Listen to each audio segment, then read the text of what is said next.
भी काट सकता है। अभी तक जिस भी संत व महापुरुष से मिले, उन्होंने यही बताया कि पाप कर्म फल भोगने से ही समाप्त होगा। वो प्रभु कौन है जो पाप कर्म को काट देता है, वो काल के बंधन से छुड़वा देता है। उसका क्या नाम है, पूजा की विधि क्या है? कृपया अवश्य सुनिए जगत गुरु तत्वदर्शी संत रामपाल जी महाराज के अमृत वचन। परमात्मा ने कहा कि उस सतनाम को नहीं बताऊंगा तेरे को, तू तो जुल्म कर देगा। और उस सतनाम की यह शक्ति तूने देख ली है।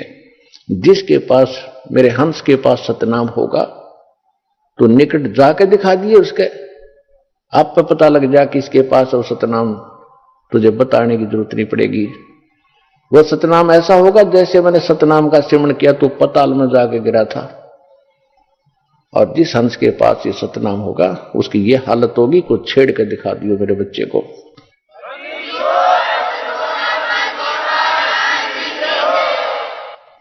तो क्या कहा कि चौथा युग जब कलयुग आई, तब हम अपना अंश पठाई। घर घर देखो बोध विचारा, सतनाम सब ठोर उचारा। सतनाम सुना सुना था राधा स्वामी वालों से। इन राधा स्वामी वालों ने सतनाम के कैख का पता नहीं, ये खान का है कि पीने का है, ये कोई सतलोक है या कोई स्थान है या कोई नाम है या भगवान है। ऐसे बच्चों जैसी व्याख्यान की सुनकर पढ़कर देखो इनके महापुरुषों की पुस्तकें। वो संत मत प्रकाश भाग 1, 2, 3, 4 नरेडंगे भर रखे इन्होंने। वही सतनाम, वही सचखंड, वही सतलोक, वही सारनाम, वही सत्सबद, हर वही असली राम, वही हमारी सतनाम, हमारी जात। सतनाम ये 2 अक्षर का होता है और इसकी आज तक छींट नहीं लगने दी। हाँ, परमात्मा जब आए, उन महापुरुषों से मिले, उनको सतनाम क्या दिला दी थी कि इसका जिक्र ना करना, नहीं तो नाश हो जाएगा बने बनाए हमारे इस सारे मिशन का। तो जिन महापुरुषों से मालिक मिले, उस सतनाम उनको दिया, उनसे प्रतिज्ञा दिला दी थी, धर्मदास मेरी लाख दुहाई। ये मूल ज्ञान दास बता रहा है, ये न कबीर पंथियों के पास है। और ये मूल नाम के अंदर कंप्लीट कोर्स आता है। कंप्लीट कोर्स जो प्रथम 7 मंत्र, दूसरा 2 अक्षर का सतनाम और फिर एक सार नाम, ये है मूल नाम। और जो दास आपको ज्ञान बता रहा है सृष्टि रचना आदि, सृष्टि रचना का जो विशेष कुछ ऐसा अंश है जो आपको किसी ग्रंथ में नहीं मिलेगा, कबीर पंथ के कबीर सागर में भी नहीं मिलेगा, क्योंकि उसमें काफी अंश निकाल दिए गए थे। तो ये परमात्मा ने कहा था कि वो मूल ज्ञान और मूल नाम छुपा के रखना। कब तक? फिर बताया है कि कलयुग बीते 5500 पाचा, तब ये वचन मेरा होगा साचा। कलयुग बीत जावे जब एता, तब सभी प्राणी परम पुरुष पद चेता। कि जब 5500 वर्ष कलयुग बीतेगा, उस समय घर घर परमात्मा, बोध माने ज्ञान है, कबीर परमात्मा के ज्ञान की चर्चा जुबान जुबान पर घर घर होगी। अब आप देख रहे हो जितने भी बच्चे हैं परमात्मा की शरण में आए गए हैं। किसी के घर पर मोबाइल चल रहा है, किसी के घर पर कोई टीवी में सीडी लगा रखी है और आरती हो रही है, सिमरन चल रहा है। जहां जहां भी आप जाते हो, क्योंकि हमारा मार्ग ऐसा है कि जब भी आप सफर कर रहे हो तो भक्ति करनी है। कोई जैसे आप यहां से जाते हो, यहाँ के लिए आते हो, ट्रेन में आते हो, बसों में आते हो, अपनी गाड़ियों में आते हो, तो रास्ते में अवश्य सिमरन करते हो। कोई सुबह का समय हो गया, सुबह की आरती को, दोपहर की, फिर शाम की, दिन में मंत्र। तो इस तरह ये पूरे वातावरण में ये परमात्मा का जो यथार्थ भक्ति है, इसकी ऐसी फैल रही है, ये पूरे विश्व में जा रही है। और अभी तक विश्व के अंदर ये गाने बजाने, बकवाद, चर्चा और ये जो निंदा चुगली, इस तरह की बातें, जो विचार विमर्श होते हैं, ये वायुमंडल में घूमते रहते, शब्द खंड नहीं होता। और अब ये वचन चलेंगे परमात्मा की सचवाणी के और सिमरन की जो सिमरन करने से आपको तो ताकत आती ही है, वो जो बाहर निकलता है एक मंत्र उपदेशी पूर्ण संत से लेकर फिर जाप करते हो बाहर निकालते हो तो वातावरण में फैलता है। तो इस प्रकार ये सारे मालिक की वाणी चलती है। तो ये वो जो वचन पहले समाज में घर कर चुके हैं, सबके दिमाग बदले हुए हैं, माया की जोड़ तोड़ में लगे हुए हैं, उनके अंदर फिर कुछ संतोष आने लगेगा। जो पुराने विचार हैं उनको इसमें ऐसी ताकत, जैसे आप देखते हो गंदी हवा ऊपर उठ जाती है, शुद्ध हवा नीचे आ जाती है।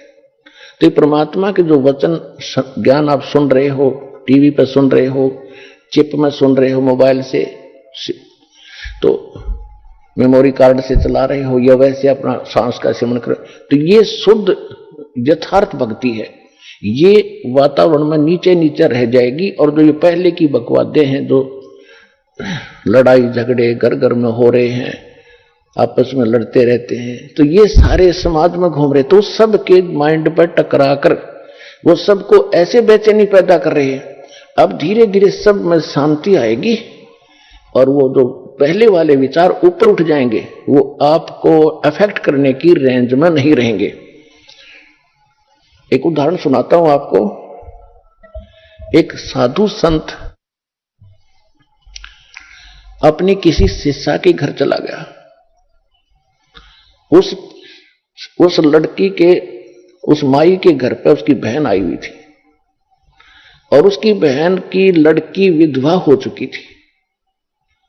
और उस संत के साथ 2-4 भक्त और भी साधु थे, उन सब ने वहां पहुंच गए। तो उसकी जो शिष्या थी उस संत की, उसने अपनी बहन का सहयोग लिया खाना बनाने में, कि बहन खाना बना, कई भक्त आ गए हैं, महात्मा जी आए हैं।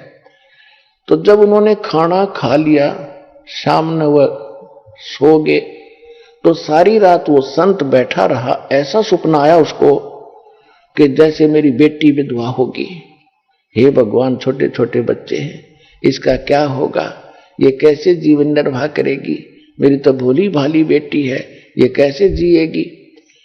ऐसा करता करता इतना बेचैन होकर वो उठा तो काफी चिंतित था कि क्या हुआ, ये भी कोई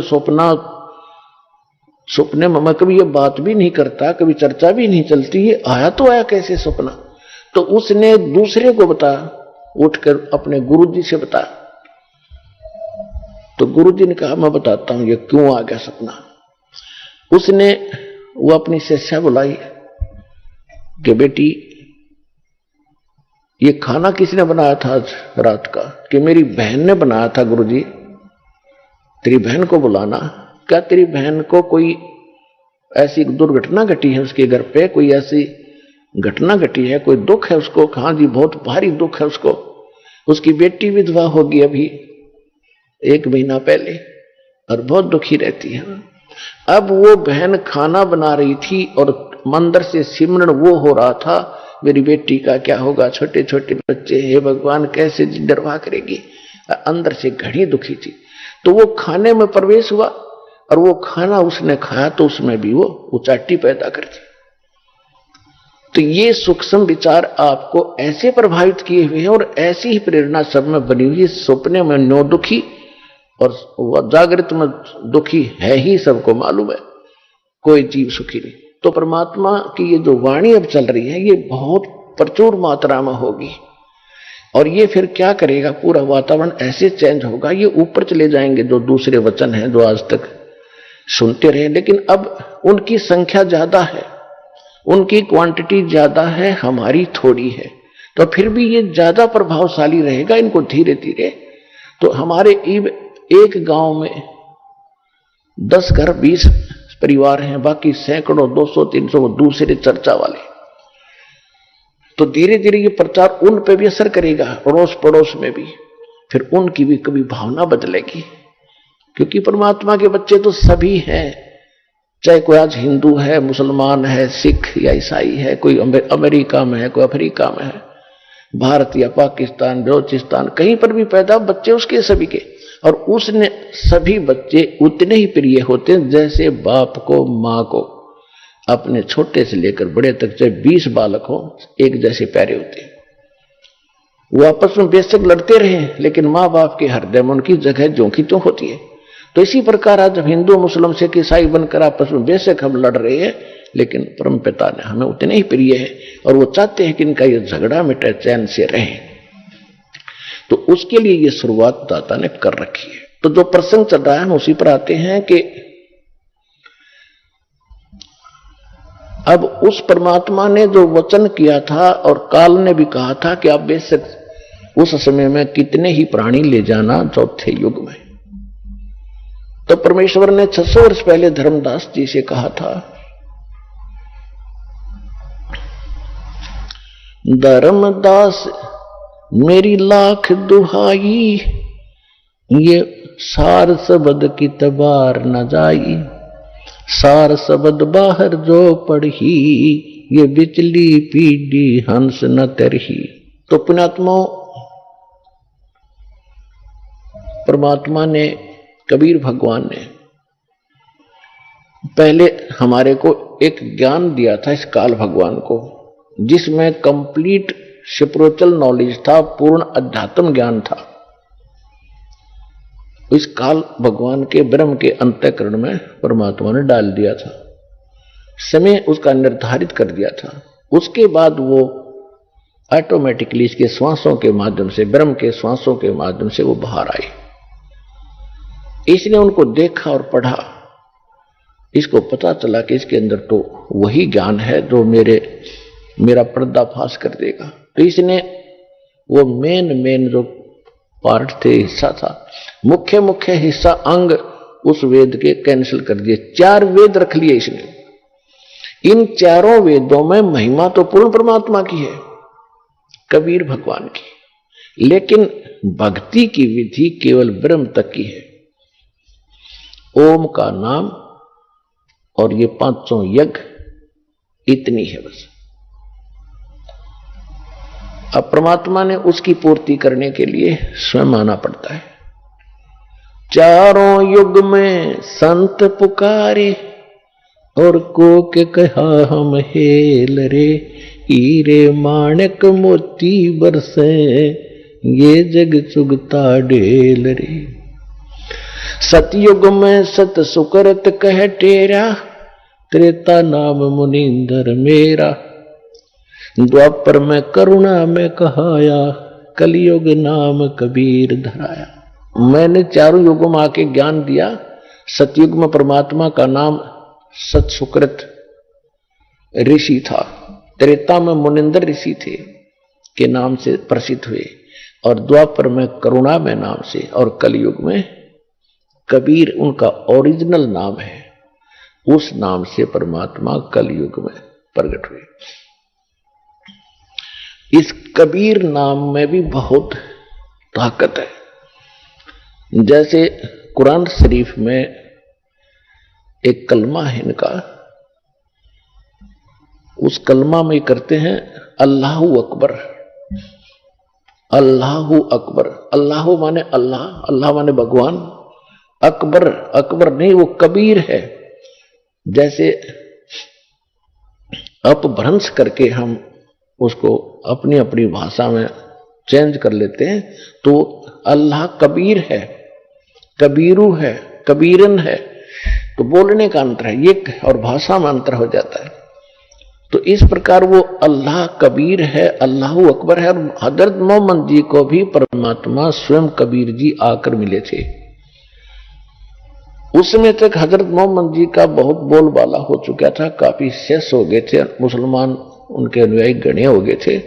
और उधर से एक जबरील नाम के देवता ने उनको इतना भयभीत कर रखा था, भयभीत करके उसने अपना ज्ञान जो कुरान शरीफ का पढ़ा दिया था। परमात्मा उनको मिले, सतलोक लेकर गए। यह एक मिनी सतलोक है, लेकिन वो नीचे की जो प्रभुता थी वो छूटी नहीं, वापस आ गए। गरीबदास साहिब जी ने परमात्मा की वाणी को यथार्थ चित्रार्थ किया है। उसमें कहा है कि हम मोहम्मद को सतलोक ले गए, इच्छा रूपी वहां नहीं रहो, उल्ट मोहम्मद महल यानी शरीर में पठाया और गुज बीरज एक कलमा लाया।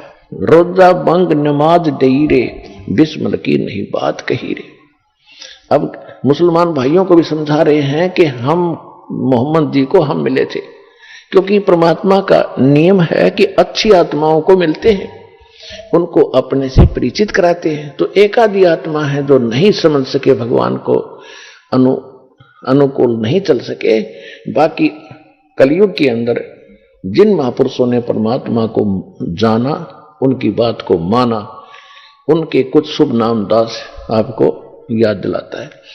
आदरणीय धर्मदास साहिब जी, आदरणीय मलुकदास साहिब जी, आदरणीय नानक साहिब जी जो सिख धर्म के प्रवर्तक संचालक माने जाते हैं, आदरणीय दादू साहिब जी, आदरणीय गरीबदास साहिब जी, गांव छुरानी, जिला झज्जर, हरियाणा वाले, आदरणीय गीसा दास जी, गांव खेखड़ा, जिला अब बागपत हो गया उनका, पहले मेरठ जिला था, और आदरणीय रामानंद जी जो ऋषि माने जाते थे, बहुत बड़े विद्वान थे काशी में। इन महापुरुषों को परमात्मा मिले और इनको अपने से परिचित कराया, सतलोक लेकर गए, उनको वापस छोड़ा। तो इन्होंने सत्य को स्वीकार किया और इनको परमात्मा ने वो सतनाम भी दिया। वो सतनाम 2 अक्षर का है, एक उसमें ओम है, एक सांकेतिक है। श्रीमद् भगवत गीता अध्याय नंबर 17 के श्लोक 23 में 3 मंत्रों का जाप का निर्देश है, जिसमें एक तो स्पष्ट है ओम तत्सत। ओम तो स्पष्ट ये ब्रह्म का है, तत् और सत ये सांकेतिक है। एक तत् और ओम दोनों मिलकर के तत् गुप्त है, जो सतनाम प्राप्त है उनको मालूम है वो कौन सा मंत्र है। तो ये दोनों मिलकर सतनाम बनता 2 अक्षर का, और यही 2 अक्षर का नाम धर्मदास जी जाप करते थे, सतनाम। इसको श्वास उश्वास से जाप करना होता है। श्वास जब बाहर छोड़ते हैं एक मंत्र छोड़ना होता है, अंदर लेते हैं जो दूसरा मंत्र सतनाम के 2 अक्षर का। तो इस प्रकार सेवन किया हुआ सतनाम की बहुत बड़ी कीमत होती है। उसके विषय में गरीबदास साहिब जी ने एक थोड़ा सा हिंट दिया है कि जो सतनाम तुम्हें प्राप्त है अधिकारी से मिला है, जैसे इस दास से ये दीक्षा ले ले कोई, और तीनों नाम भी प्राप्त कर लिए उसने, क्योंकि ये तो आपको देने ही है। जब योग्य हो जाओगे तो बुद्धि भ्रष्ट हो जा किसी मूर्ख की, और वो अपने आप स्वयंभू गुरु बनकर इन मंत्रों को आगे देने लग जावे, तो उससे कोई लाभ नहीं होने वाला। वो तो अपना जीवन नाश कर दिया उसने, क्योंकि गुरुद्रोही हो गया। और जो उसके शिष्य होंगे उनको कतई लाभ नहीं हो, क्योंकि अधिकारी के बिना ये मंत्र काम नहीं करे। अब जैसे एक व्यवहारिक बात है, कोई आपने पासपोर्ट बनवाना है या लाइसेंस बनवाना है गाड़ी चलाने का, यदि कोई डुप्लीकेट ज्यों का त्यों बना दे और नकली अधिकारी दस्तखत कर दे, ठीक है, इसको आप लेकर खुश भी हो जाओगे, गाड़ी भी चलाओगे, जिस दिन पकड़े जाओगे उस दिन आपके ऊपर बड़ी भारी आपत्ति होगी, और जिससे बनवाया हुआ भी जेल और आप भी सजा के पात्र होगे। ठीक इसी प्रकार इस विश्व में आज के दिन इस दास के अतिरिक्त इस सतनाम सार नाम के देने का कोई अधिकारी नहीं है, ये याद रख लेना।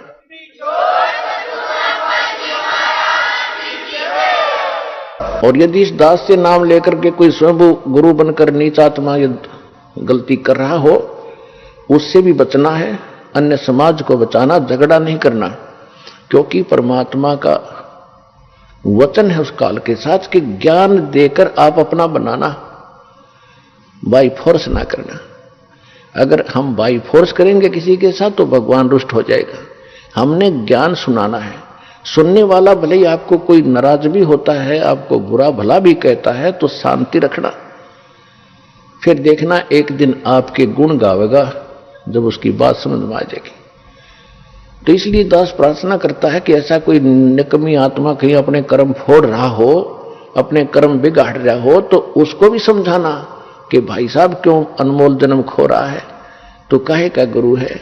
आज तक हमने ऋषि महर्षियों के इतिहास पढ़ लिए, हजारों की संख्या में संतों के प्रवचन सुन लिए, किसी ने कह नहीं पता इस सतनाम का, और आप कहां से चुरा कर ले आए।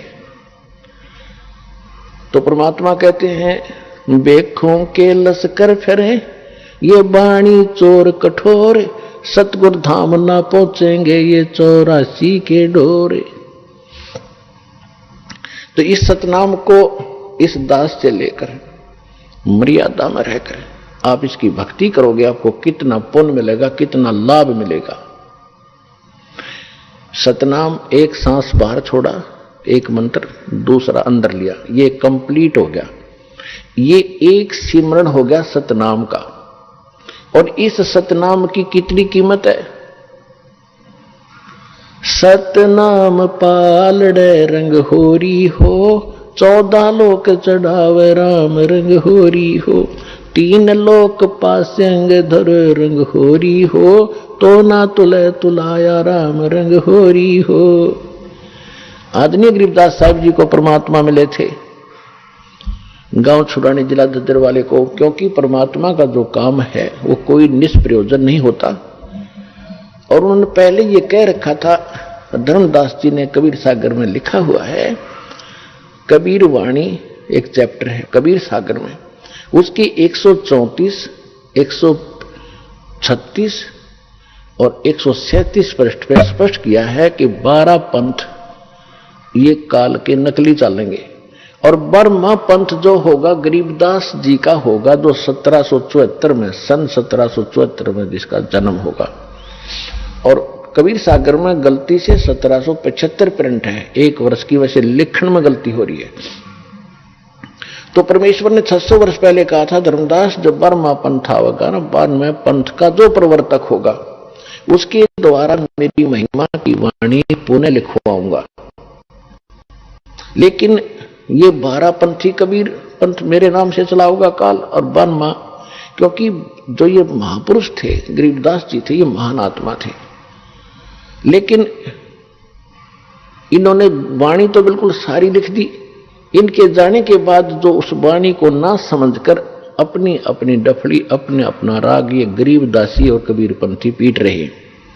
तो परमेश्वर ने कहा था जब बर्मा पंथ चल चुका होगा तब मैं खुद जाऊंगा उसी पंथ में। बर्मा पंथ हम ही चलावें और सब पंथ मिटा के एक पंथ चलावें। तो उसके बाद ये दास भेज दिया, भगवान नहीं आए तो उस गरीब दास के पंथ में। तो इसलिए वो जो वाणी परमात्मा ने कहा था कि बार में पंथ प्रगट हो वाणी और शब्द हमारे का निर्णय ठानी। और कहते हैं 12 पंथ हम ही को धावे और अस्त्र घर का मरम नहीं पावे, और साख हमारी ले जीव समझावे, असंग जन्म ये ठोर नहीं पावे। हमारी इस वाणी को, गरीबदास जी की वाणी को, मेरी वाणी को ये आधार बना के ज्ञान तो दिया करेंगे, लेकिन ये इसके असली रहस्य को ना समझकर असंग जन्म पार नहीं होंगे। फिर बार में पंथ हम ही चलावे।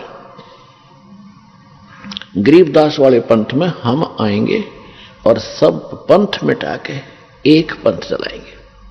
धर्मदास मेरी लाख दुहाई, ये मूल ज्ञान कई बार न जाई। मूल ज्ञान बाहर जो पढ़ी, ये बिचली पीढ़ी हंस न तेरही। ये मूल ज्ञान तब तक छुपाई, जब तक द्वादश पंथ ना मिट जाई। परमात्मा ने कहा था कि जो मैं तुझे यथार्थ ज्ञान दे रहा हूं और इसको अभी छुपा के रखना, और जो मूल मंत्र है, सार नाम है और ये कंप्लीट कोर्स है, इसको तो छुपा के रखना, किसी को नहीं बताना। यदि तूने इसको सार्वजनिक कर दिया, डिस्क्लोज कर दिया, तो पिछली पीढ़ी के मेरे हंस पार नहीं होंगे, मेरे बच्चे। फिर परमात्मा ने स्पष्ट किया है कि प्रथम चरण कलयुग निर्वाणा और तब मगर मांडो मैदाना। कबीर सागर में कबीर वाणी चैप्टर में 137 पृष्ठ में भगवान ने कहा है कि प्रथम चरण कलयुग का वो होगा जब मैं मगर स्थान से सशरीर जाऊंगा। संवत 1575 में, संवत 1575 में, सन 1518 में परमात्मा मगर स्थान से सशरीर सतलोक गए थे। वो था प्रथम चरण, 120 वर्ष लीला करके गए थे। फिर कहा था बिचली पीढ़ी जब आवेगी, सार शब्द बाहर जो पढ़ी, ये बिचली पीढ़ी हंस नहीं तरही। अब बिचली पीढ़ी कहां से शुरू हुई है? कलयुग बीते 5505, तब ये वचन मेरा होगा सच्चा। 5500 जब कलयुग बीत जावे, महापुरुष फरमान ये जग तारण को आवे। सन 1997 में ये कलयुग 5505 वर्ष बीत गया। सन 1993 में दास को नाम देने का आदेश मेरे पूज्य गुरुदेव जी से हुआ था, और उसके बाद ये बिचली पीढ़ी अब शुरुआत हो रही है, जिसमें आपका जन्म है।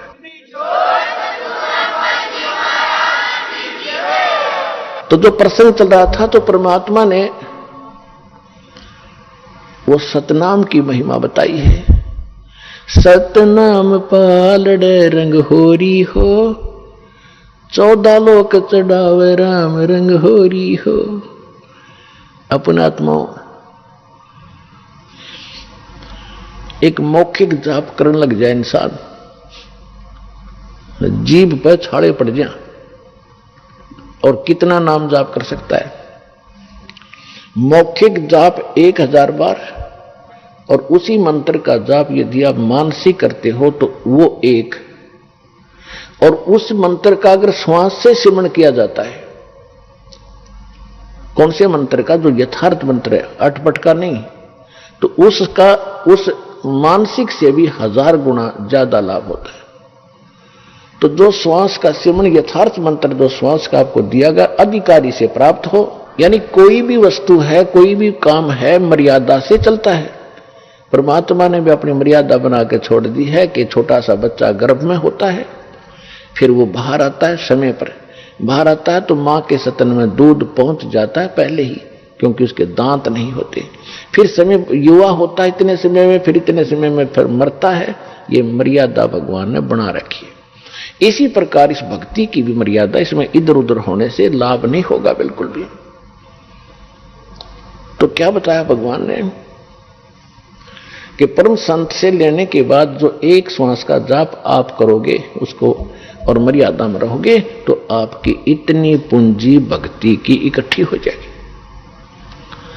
अब ये समझ लो कि जैसे एक तो पैदल चले, पैदल जाने में आगे समुद्र आ गया, बाधा बन गई। समुद्र जहां तक देखते जल ही जल है, जल ही जल है, वापस आ जाता है कि आगे धरती खत्म।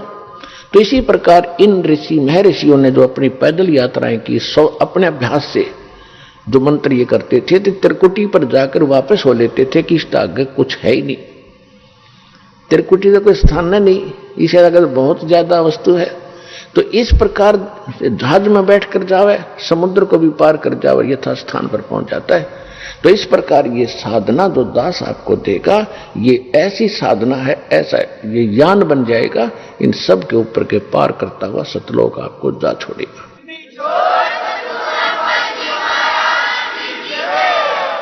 और जो कुछ भी हम इस शरीर के अंदर सुन रहे हैं, ये तो एक पिंड है, और इस पिंड के अंदर एक ब्रह्मांड का ही, इसमें जो कुछ भी हो रहा है वही सुनाई देता, वही दिखाई देता।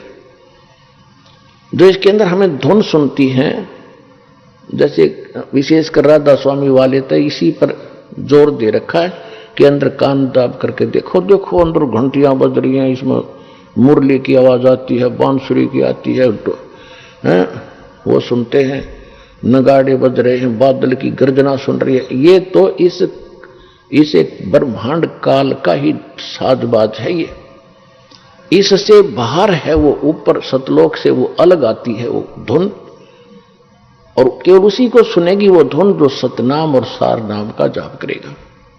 बाकी अन्य को जो सुनती है वो इस काल की सुनती है।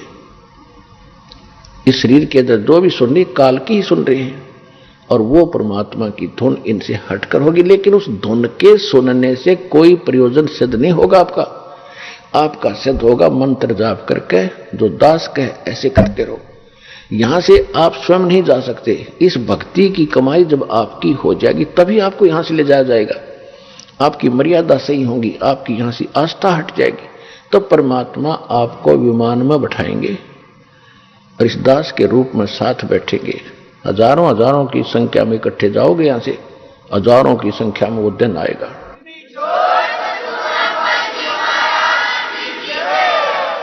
और ऐसे जाओगे जैसे कहीं घूमने फिरने जा रहे हैं, गुरुजी साथ हैं, सत्संग करने जा रहे होंगे, वहां सतलोक में जाकर पता लगा तुमने कि हम तो यहां आ गए भाई, नीचे ये कवर पड़ा रहेगा। ये कवर जो आज हमने कितना प्यारा लगता है, वैसे तो ये बहुमूल्य है क्योंकि मनुष्य जीवन आसानी से नहीं मिलता, लेकिन मनुष्य जीवन प्राप्त करके भक्ति नहीं की तो क्या प्राप्त हुआ, ऐसा पशु का ऐसा मनुष्य का। तो इस मनुष्य शरीर को तो ऐसा समझना, भक्ति करने के बाद इससे हमारा प्रयोजन पूरा हो गया। जैसे अंडे में बच्चा बनता है और बच्चा बनने के बाद बच्चा उड़ जाता है और कवर पड़ा रहता है, तो मूल वस्तु जो बनानी थी वो बच्चा बनना था उस अंडे में, उस अंडे बिना बन नहीं सके था, अंडे के कवर बिना।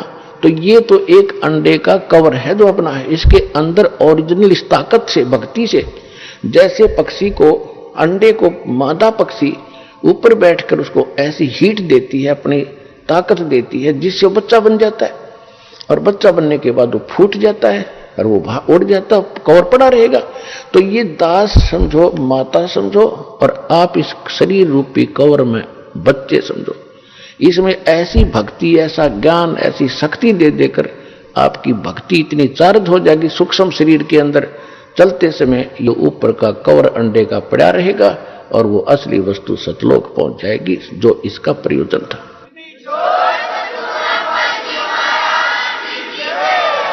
इसके विषय में सूक्ष्म वेद में गरीबदास साहिब जी ने कहा है, देह गिरी तो क्या हुआ, ये झूठी सब है पटीट, पक्षी उड़ गया आकाश को और चलते कर गया बीट।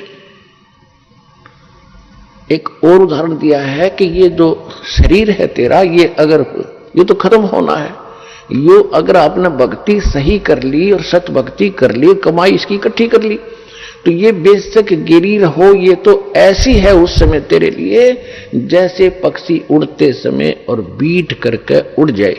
ये शरीर जो है मनुष्य का, ये तो बीट समझो, और ओरिजिनल वस्तु इसके अंदर एक सूक्ष्म शरीर है, उसमें यह भक्ति चार्ज हो जाएगी आपकी। उस भक्ति से चार्ज होने के बाद ये निकल कर चला जाएगा, आपको ऐसे समझो कि पक्षी बीट कर जाकर यो ऐसा शरीर रह जाएगा, इसकी कोई वैल्यू नहीं फिर। और जब तक ये आपके पास है, आपको उदाहरण दे दिया, अंडे बिना बच्चा नहीं बने, इस शरीर के बिना यो मोक्ष, और इसमें चार्जिंग नहीं हो सकती। और जब हमारा काम पूरा हो गया तो ये शरीर छूटेगा, तो छोड़ना पड़ेगा। जब बच्चा अंडे में ना निकलेगा तो अंडे में मरी जाएगा, तो खत्म हो जाएगा। इससे निकलेंगे, फिर ऐसे नहीं निकलेंगे जैसे पहले तो इसको मार पीट कर निकालते हैं यम के दूत, और इस भक्ति की ताकत से आप 1 सेकंड में बाहर पाओगे इससे, और परमात्मा के विमान में और सतलोक जा रहे होगे। तो ये इतनी ताकत देगा आपको ये सतनाम। तो उसके बारे में जैसे हम आपको बहुत सी मर्यादा बताते हैं कि आपने ये त्योहार आता है होली, इसके अंदर कुछ भी सहयोग नहीं देना है, पार्टिसिपेट नहीं करना है ना इस पर, क्योंकि हम ये देखो पुण्यात्माओं, इस ज्ञान से आपका मन हटेगा इन बकवादों से। एक भक्त बता रहा था कि हमने 10 वर्ष तक कोई त्योहार मनाकर नहीं देखा। हमारा एक परिवार है, चाचे ताऊओं का 10-12 घर है, 3-4 घर है, उनमें 10 मौत होगी, एक वर्ष में 2 हो जाती, कई मौत होगी। तो कोई भी त्योहार हमने नहीं मनाया। त्योहार निकट आवे और कोई ऐसा निकट संबंधी या कोई भाई या माँ बाप वो मर जा, जुआ, कोई ऐसे कोई बहन विधवा होगी, हमने कहता 10 साल हो गए त्योहार नहीं मनाया कोई भी। अब इधर से होरी खेल रहे हैं, उधर कोई मृत्यु का संदेश आ जा, टक्कर मार रहा हो, तो अब खेल ले होरी, खेल के दिखा। इसे गंदे लोक में क्या करना था, क्या करने लग गए आप लोग। तो गरीबदास साहिब जी के पास गांव के लोग आए कि आओ महाराज होली खेल लेंगे। परमात्मा के बच्चे बोले, भाई हम ये होली नहीं खेलते, हम होली खेलते हैं राम नाम की। राम नाम की होली जो खेलता उसको कभी हानि नहीं होती, दुख नहीं होता। और राम नाम की होली भी तभी खेली जाएगी जब हमारे पास राम का नाम सही होगा। तो राम नाम कौन सा है सही? गरीबदास जी तो क्लियर कर रखा है, राम नाम जप कर थर होई, ओम सोहम मंत्र दोई, यू है राम का नाम। तो उसके बारे में क्या बताते हैं? सतनाम पालड़ रंग होरी हो, यानी ग्रंथ में गरीबदास जी की वाणी में तो वो अक्षर न्यारे न्यारे लिखे हैं, लेकिन मैं बार बार नहीं बताऊंगा, उसको मैं सतनाम बोल रहा हूं। ग्रंथ में वो दोनों मंत्र न्यारे न्यारे लिखे हैं, ये और ये मंत्र पालड़ रंग होरी हो, तो उसको गुप्त करके दास सतनाम बोल रहा है। वैसे गरीबदास जी की वाणी में वो दोनों मंत्र लिखे हैं कि दोनों मंत्र पालड़ रंग होरी हो, मैं उसको सतनाम कह रहा हूं। तो क्या कहा कि सतनाम पालड़ रंग होरी हो, भाई 14 लोक चढ़ावे राम रंग होरी हो, 3 लोक पासेंग धर रंग होरी हो, तो ना तुले तुलाया राम रंग होरी हो। अब इस सतनाम की आप भक्ति करोगे तो आपके घर पर कोई आपत्ति नहीं आओगी, ना कोई अकाल मृत्यु होगी, ना कोई दुख होगा, ना कोई रोग सतावेगा। तो असली होली, असली खुशी तो हम राम नाम के रंग से ही खेल सकते। उनका कहने का भाव ये है। अब जैसे तखड़ी के अंदर, तराजू के अंदर बैलेंस बोलो अंग्रेजी में, इसके 2 पलड़े होते तराजू के, और इसमें एक पासिंग शब्द है, पासिंग। शायद अब तो पासिंग एजुकेटेड बच्चे हो गए, इनको पता नहीं होगा पासिंग किसे कहते हैं। जब तखड़ी के अंदर, तराजू के अंदर कोई त्रुटि होती थी, अनबैलेंस्ड होती थी, उसमें जो उसको बैलेंस करने के लिए, उसकी वह त्रुटि रहित करने के लिए ऐसे चेक किया जाता था। हमारे घर पर, हमारे पिताजी के पास ये दुकानदार बनिए लोग, सौदागर आते थे गेहूं, बाजरा, ज्वार मोल लेने के लिए, क्योंकि दास का जन्म एक किसान परिवार में हुआ। तो हमारे पिताजी कहते थे, सेठ जी पहले अपनी वो तखड़ी चेक करा, इसमें कोई डांडी तो नहीं है, यानी कोई डिफेक्ट तो नहीं है। तो ऐसे करता था। तो अगर कोई डिफेक्ट होता, टेढ़े मेढ़े होते वो, तो दूसरी तरफ उसको बराबर करने के लिए जो कणक तोलनी होती, मान लीजिए गेहूं तोलना है, तो थोड़ा सा गेहूं उठाकर, 10-20 गेहूं उठाकर और दूसरे पलड़े में डाल दिया जाता था, और वो फिर तखड़ी बराबर हो जाती थी, उसमें त्रुटि नहीं रहती थी। तो वो पासिंग जो है, वो 4 दाने 20 दाने गेहूं के, वो कोई सौदे में नहीं है। सौदा तो फिर है, वो 10-20 क्विंटल तोला जाएगा गेहूं, वो है सौदा। तो कहने का भाव ये है कि इस परमात्मा का एक सतनाम विधिवत लिया हुआ, जो 2 अक्षर का मंत्र जो है, एक सतनाम कंप्लीट हो जाता है। एक बार बाहर छोड़ो, दूसरा अंतर लो, ये हो गया पूरा, बस एक मंत्र ये है। इसको उस तराजू के एक पलड़े में रख दो और यहां के 14 लोक चढ़ा दे, शिव जी का लोक, विष्णु का लोक, ब्रह्मा जी का लोक, दुर्गा का लोक, ये और ऊपर के ब्रह्म लोक, और ये जितने भी खेड़े हैं ये, और ऊपर के गोलोक वगैरह, ये ऐसे 14 लोक होते, तला तो ये सारे कहते ये एक साइड में चढ़ा दो। और 3 लोक तो पासंग रख दो, पासंग जिनका कोई सौदे में लिंक नहीं है। वो कौन कौन से 3 लोक? या पृथ्वी, स्वर्ग और पाताल लोक। अब पुण्यात्माओं, क्योंकि आपको ना तो कोई ज्ञान देने वाला मिला अपने को, और ना ही हमें सिद्धार्थ मार्ग का ज्ञान है। जब आप इस ज्ञान से परिचित हो जाओगे तो ये छोटी मोटी जो आप कोई कोठी बंगले, कोई 150 एकड़ जमीन लेकर के अपने आप को धन्य मान बैठे हो, यो अंधेरा हटेगा आपका। अब कोई एमएलए बन जाता है, कोई सरपंच बन जाता है, बस पूछो मत, न फूला नहीं समाता, सरपंच बन गया, चेयरमैन बन जाता है, एमएलए बन जाता है, एक मंत्री, प्रधान, मुख्यमंत्री बन जाता छोटे से स्टेट का, तो उसकी खुशी का कोई ठिकाना नहीं होता। ये बच्चों के खिलौने लगेंगे आपको, जैसे बच्चे अनजान खेल रहे हो गुड़िया के साथ। और परमात्मा क्या बताते हैं कि जो धन, जो वस्तु, जो कमाई आप कर रहे हो, वो कितनी कीमत आपके पास इकट्ठी हो रही है। कबीर साहब कहते हैं, कबीर सब जग निर्धना, धनवंता ना कोई, धनवंता सो जानियो जिस पे राम नाम धन होए। परमात्मा कहते सारा संसार निर्धन है, चाहे सारी पृथ्वी का शासक हो और चाहे इंद्र की गद्दी प्राप्त हो, देवताओं का भी राजा हो, मृत्यु के उपरांत उसके पास कुछ नहीं होगा और आपके पास इतना धन होगा कि आपके लिए ये 3 लोक भी पासिंग होंगे, इनकी यूजलेस, 3 पूरी पृथ्वी भी यूजलेस आपके लिए।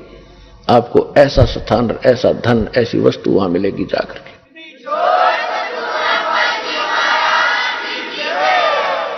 अब क्या बताते हैं,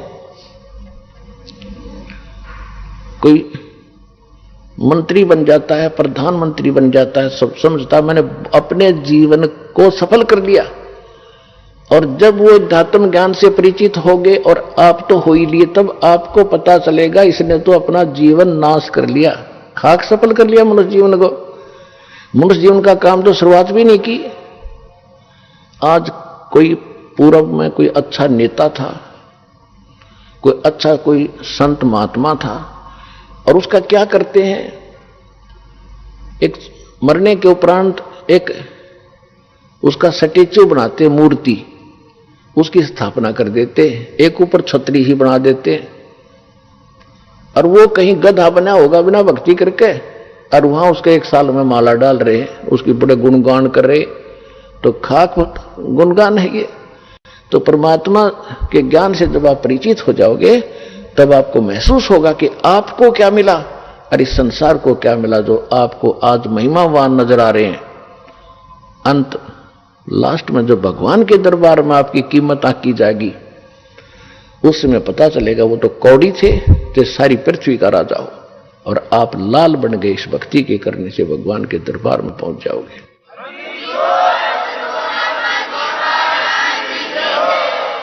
अब क्या बता रहे हैं कि सतनाम पालड़ रंग होरी हो, एक मंत्र और 14 लोक चढ़ावे राम रंग होरी हो, और 3 लोक पृथ्वी, स्वर्ग और पाताल। ये तो सौदे में नहीं, हमारे में इसको तो पासिंग रखे, ये तो यूजलेस जैसे वो 4 दाने रखे थे। तो ना तुले तुलाया राम रंग होरी हो। इस सतनाम की इतनी ताकत, इतनी कीमत है कि ये पलड़ा फिर भी नहीं उठेगा, 14 लोग भी धर दे और 3 लोग पासिंग रख दे। तो वो मंत्र अब आपको प्राप्त हुआ है। ये 2 अक्षर का नाम है। तो आप देखिएगा कि आप कितनी भक्ति कर रहे हो, और इस आप इतनी भक्ति करते करते भी आपको कितना समय लगेगा। जैसे बैटरी आपके फोन मोबाइल की, और ये डाउन हो जाती है, डिस्चार्ज हो जाती है, जब चार्जर पर लगाते हैं 1-1 घंटा लगी रहती है, जब जाके चार्ज होता है कि बिल्कुल खत्म हो चुकी थी। तो आपकी भक्ति इतनी कमजोर हो गई थी, आपकी आत्मा इतनी डिस्चार्ज हो ली थी कि ये सिमरन और ये भक्ति और दान धर्म आप आजीवन करते रहोगे, तब जाकर के आप चार्ज होगे और ऊपर जान जोगे होगे। तो इसे सिद्ध है कि जब आप ऊपर से आए थे तब कितने आपके पास भक्ति धन था, उसको इस काल ने लूट लिया आपका। सबसे पहले इसने स्वर्ग बनाए, महास्वर्ग बनाया, और वहां इसने रेस्टोरेंट बना रखे। आप जो पुण्य अपने बाप से लेकर आए थे सतलोक से, इसने सारे खर्च करवाए सतल ऊपर स्वर्ग में। जब आपको लूट लिया उस रेस्टोरेंट में, आपके 10%, किसी पर 25% ये कमीशन लेता है उन स्वर्ग में, और बाकी जो खाना पीना आपको देता है उसका मनमाने रेट लगाता है। आपको वहां बकवाद करने के लिए अपने उर्वशियां छोड़ रखी हैं और विमान दे रखे, कई सैर सपटे करो, खर्च आपके पुण्य हो रहे होते। जब आप वहां कति कंडम हो जाते हो, खाली हो जाते हो, तब आपको पृथ्वी पर पटक देता है। फिर परमात्मा ने विधान दे रखा है, इसने जो इनकम्प्लीट आपको दे रखा है वेद, इसके शास्त्र अनुकूल साधना करोगे तो आप फिर चार्ज हो जाओगे। शास्त्र विधि को त्याग कर जो मनमाना आचरण करते हैं, श्रीमद् भगवद गीता अध्याय नंबर 16 के श्लोक नंबर 23 और 24 में स्पष्ट है कि शास्त्र विधि को त्याग कर जो मनमानी पूजा करते हैं, मनमाना आचरण करते हैं, मनमाने नाम जाप करते हैं, उनको न तो सुख होता है, न उनकी गति होती है, न कोई सिद्धि प्राप्त होती है, यूजलेस। फिर स्पष्ट यह भी किया कि अर्जुन, इससे तेरे लिए कर्तव्य और अकर्तव्य की अवस्था में कौन सी साधना करनी चाहिए, कौन सी ना करनी चाहिए, उसके लिए ग्रंथ ही प्रमाण है। सदग्रंथों को छोड़कर किसी और साधना को मत करना। तो शास्त्र विधि को त्याग कर जो मनमाना आचरण करते हैं उनको कोई लाभ नहीं होना। तो इसी प्रकार जो अन्य साधना लोग करते हैं उनसे तो कोई लाभ होना ही नहीं था, और शास्त्र अनुकूल साधना आपको अप्राप्त हुई है, इससे आपका मोक्ष होगा। तो जब तक शास्त्र विधि रहित हम साधना करते रहे तो हम ऐसे ही, जैसे यहां आकर काल ने पटक दिया आपको, या फिर वेदों को सबसे पहले वेद उत्तम माने गए थे, और वेदों में केवल ओम नाम है, महिमा पूरे परमात्मा की है। और कबीर साहब ने बताया था कि वेद मेरा भेद है, मैं ना वेदन के माही, और जौन वेद से मैं मिलूं, ये वेद जानते नहीं। चारों वेद परमात्मा ने कहा था कि मेरी महिमा का ही गुणगान करते हैं, लेकिन इन वेदों में जो चार तुम्हारे पास कांट छांट करके प्राप्त हैं, इनमें मेरे पाने की वो कंप्लीट कोर्स नहीं है, वो ओम तत्सत मंत्र नहीं है इसमें, और उसके बिना परमात्मा नहीं मिल सकते। तो इसने क्या किया, नीचे छोड़ दिया आपको। यहां ये वेद आपके पास उपलब्ध थे, इनमें से ओम नाम इन ऋषियों ने अपने आप सेलेक्ट कर लिया कि ये ब्रह्म का है और ब्रह्म सुप्रीम पावर है, इनने अपनी सोच से ये अंतिम मान लिया। अब ओम का जाप ब्रह्म का है। श्रीमद् देवी भागवत देवी पुराण के अंदर लिखा है 7वें स्कंद में 562 पृष्ठ पे, गीता प्रेस गोरखपुर से प्रकाशित सचित्र मोटा टाइप में, उसमें लिखा है कि देवी जी हिमालय को बता रही है, हिमालय राजा को ज्ञान बता रही है अध्यात्म का, ब्रह्म के बारे में जानकारी दे रही है कि ब्रह्म जो है ओम नाम है उसका, ओम नाम का जाप कर ब्रह्म को पाने का उद्देश्य रख, इसमें कल्याण हो जाएगा, और वो ब्रह्मलोक में रहता है। गीता जी अध्याय नंबर 8 के श्लोक नंबर 16 में कहा कि ब्रह्मलोक में गए हुए प्राणी भी जन्म मृत्यु में होते हैं। ओम नाम ब्रह्म का है। गीता अध्याय नंबर 8 के श्लोक नंबर 13 में ये खुद कहता है, ब्रह्म जो ज्ञान दे रहा है श्री कृष्ण में प्रवेश करके ये काल, ये कहता ओम इति एकाक्षरम ब्रह्म व्यवहारण माम अनुसमरण ये पर्याति तदन देहम सयाति परमागति। मुझ ब्रह्म का एक ओम मंत्र है, और इसका अंतिम सांस तक जो नाम जाप करता हुआ शरीर छोड़कर जाता है तो ओम से मिलने वाली जो परम गति है वो प्राप्त होती है।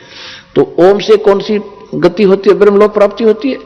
8वें अध्याय के 16वें श्लोक में श्रीमद् भगवद गीता में बताया कि ब्रह्मलोक में गए हुए प्राणी भी जन्म मृत्यु में आते हैं, यानी जब तक जन्म मृत्यु समाप्त नहीं होगी आप सुखी नहीं हो सकते। गीता ज्ञानदाता 4थे अध्याय के 5वें श्लोक में, 2रे अध्याय के 12वें श्लोक में, 10वें अध्याय के 2रे श्लोक में खुद कह रहा है तेरे और मेरे बहुत जन्म हो लिए अर्जुन, तू नहीं जानता मैं जानता हूं। इसलिए 18वें अध्याय के 62वें श्लोक में कहा कि तू सर्वभाव से उस परमेश्वर की शरण में जा, उसकी कृपा से तू परम शांति को और सनातन परम धाम को प्राप्त होगा। परम शांति कब होगी और सनातन धाम कौन सा, जो कभी नष्ट नहीं होता और जहां गए हुए प्राणी कभी लौटकर संसार में नहीं आते। 15वें अध्याय के 4थे श्लोक में बता कि अर्जुन जिसमें तुझे तत्वदर्शी संत मिल जाए उसके पास वो तत्व ज्ञान से इस सारे अज्ञान को हटाकर समझकर अज्ञान को काटकर उसके पश्चात परमेश्वर के उस परम पद की खोज करनी चाहिए, जहां जाने के बाद साधक फिर लौटकर कभी संसार में नहीं आते। केवल उसकी भक्ति करो। तो वो ज्ञान इन ऋषियों को प्राप्त नहीं हुआ, क्योंकि 4थे अध्याय के 32वें श्लोक में कहा कि अर्जुन यथार्थ ज्ञान तो परमात्मा इन यज्ञों का यानी धार्मिक अनुष्ठानों का परमात्मा अपने मुख कमल से आकर ही बताता है। आज के सत्संग की प्रारंभ यहां से हुई थी कि परमात्मा स्वयं ही सत्ज्ञान देने को आता है। इस काल ने सबको भरमा रखा है, ये सबको भरमाता है, मिसगाइड करता है। तो चौथे अध्याय के 34वें श्लोक में यही प्रमाण दिया है कि वो परमात्मा के मुख कमल से जो उच्चारण होता है ज्ञान, जो परमात्मा खुद आकर अपने मुख कमल से बोलता है वो वाणी, वो उसके अंदर इन यज्ञों यानी धार्मिक अनुष्ठानों की जानकारी विस्तार के साथ की गई है। उसको तत्व ज्ञान कहते हैं। चौथे अध्याय के 34वें श्लोक में कहा कि उस ज्ञान को तो तत्वदर्शी संत बतावेंगे। उनको दंडोत प्रणाम करने से, कपट छोड़कर उनसे विनम्रता पूर्वक प्रसन्न करने से वो तत्वदर्शी संत तुझे उस परमात्मा यानी तत्व ज्ञान का उपदेश करेंगे। इससे सिद्ध है कि गीता ज्ञान जो दे रहा है उसको पता नहीं है उस तत्व ज्ञान का। इसी प्रकार यजुर्वेद अध्याय नंबर 40 के मंत्र 10 के अंदर कहा कि कोई तो परमात्मा को संभवात कहता है, यानी जन्म लेता है राम और कृष्ण के रूप में। कोई असंभवात कहता है कि वो कभी जन्मता ही नहीं, वो निराकार है। इसकी सही जानकारी वो तत्वदर्शी संत बताते हैं, उनसे सुनो। 3 ऋषियों की बुद्धि पर पत्थर गिर गया कि जब इन वेदों से हटकर भी कोई और बताने वाला है और कोई ज्ञान भी और है, वो इनको पता नहीं चला। इन्होंने ओम नाम को अंतिम मान के अपने निष्कर्ष निकालकर इस पर दृढ़ हो गए। ये जब ओम नाम का जाप करते हैं ब्रह्मलोक चले जाते हैं, वहां पूंजी समाप्त करके लुट पिट के ये फिर वापस पटक दिए जाते हैं।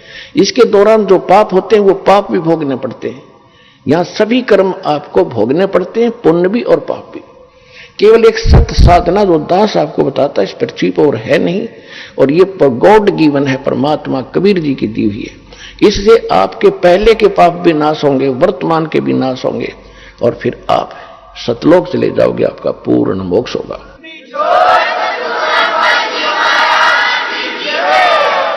तो ये क्या करता रहा अभी तक? इसने सबसे पहले आपको ऊपर रखा, वह आपकी सारी पुण्य जो वहां से लाए थे वो सारे लूट लिए, फिर आपको पटका पृथ्वी पर। फिर भी आपके कुछ पुण्य शेष थे तो सतयुग बनाना पड़ा भगवान ने आपके लिए कि जैसे कर्म आप लेकर उतरे हो उसकी व्यवस्था यहां अवश्य करेगा। अब एक बार देख लेना, आप सारे सतभक्ति पर लगोगे जो विश्व लग जाएगा। ऐसा वातावरण चेंज होगा इस पृथ्वी का, जगह जगह फलदार वृक्ष होंगे, भटकते फिरते हैं पेट के लिए, आप घर बैठे आपको वो सुख देगा, याद रखोगे, तभी भक्ति करेंगे, संतोष होगा। अब हम भक्ति उसी समय कर सकते हैं जब हमारी ये अन्य जो परंपराएं बेमतलब की, किसी गरीब व्यक्ति का 2 कन्या होगी, 3 होगी, उसका तो मरण हो जाता, भक्ति 100 कोस नहीं, कैसे ब्याहूंगा, दहेज के राक्षस 4 बैठे हैं, पता नहीं कैसे बेटी पराई होगी, और फिर कोठी बंगले बनाने लगे, फिर कर्जा हो गया, उसके ऊपर टेंशन। तो ये सब समस्याएं समाधान होंगी, और परमात्मा जब आप भक्ति करोगे तो सतलोक से आपके हिस्से की इस पृथ्वी पर इस काल को देगा। ये तो भिखारी, इसके पास है नहीं कुछ भी।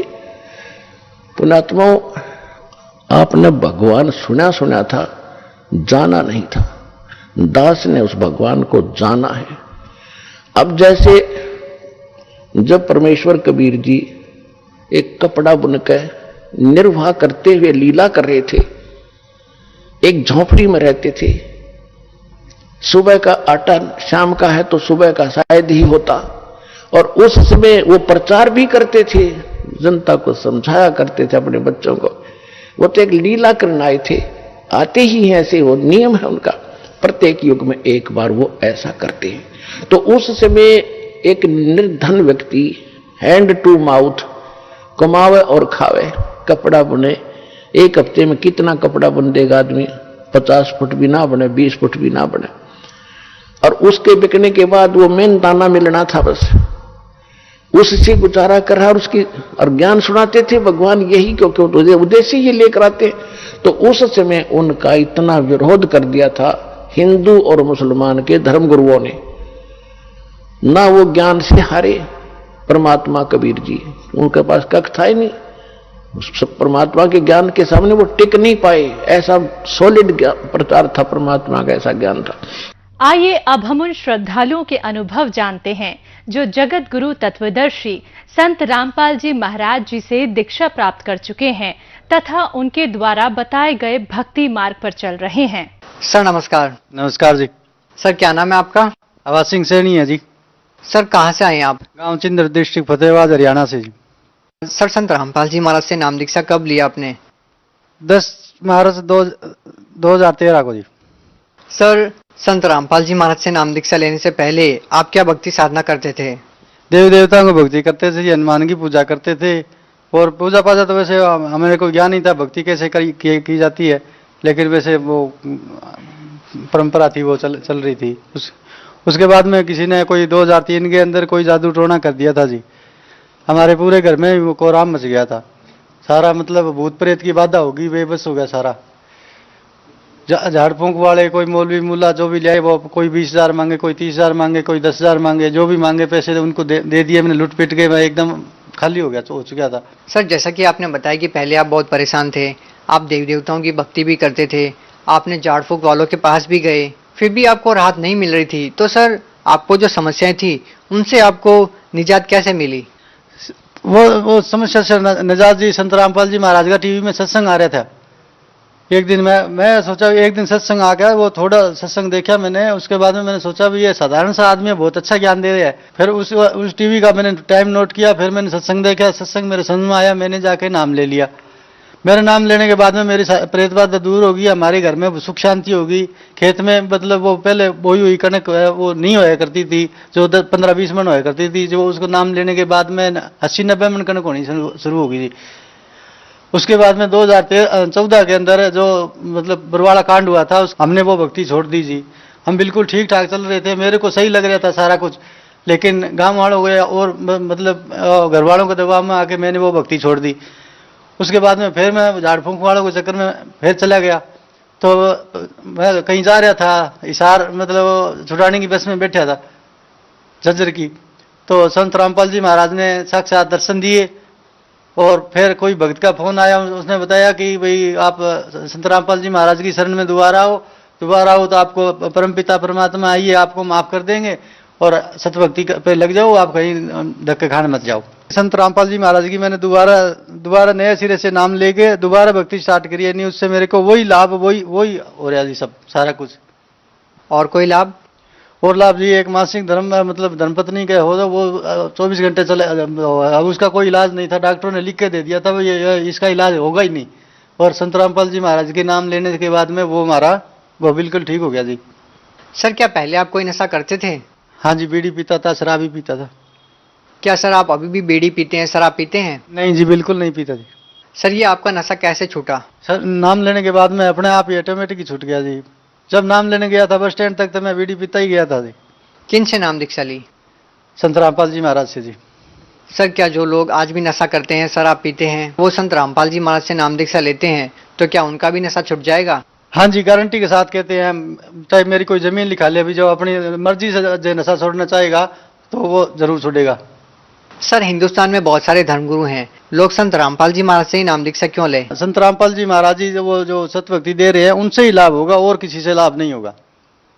सर आप भगत समाज को क्या संदेश देना चाहते हैं?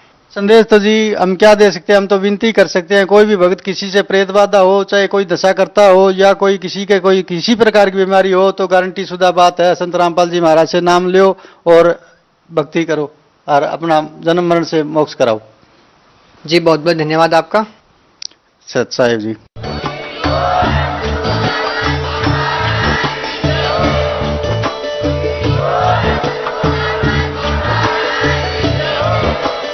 आप सुन रहे थे जगत गुरु तत्वदर्शी संत रामपाल जी महाराज जी के मंगल प्रवचन। अधिक जानकारी के लिए विजिट कीजिए हमारी वेबसाइट www.jagatgururampalji.org। संत रामपाल जी महाराज जी के शुभ आशीर्वाद से पूरे विश्व भर में 500 से भी ज्यादा नाम दीक्षा केंद्र हैं, जिन पर संत रामपाल जी महाराज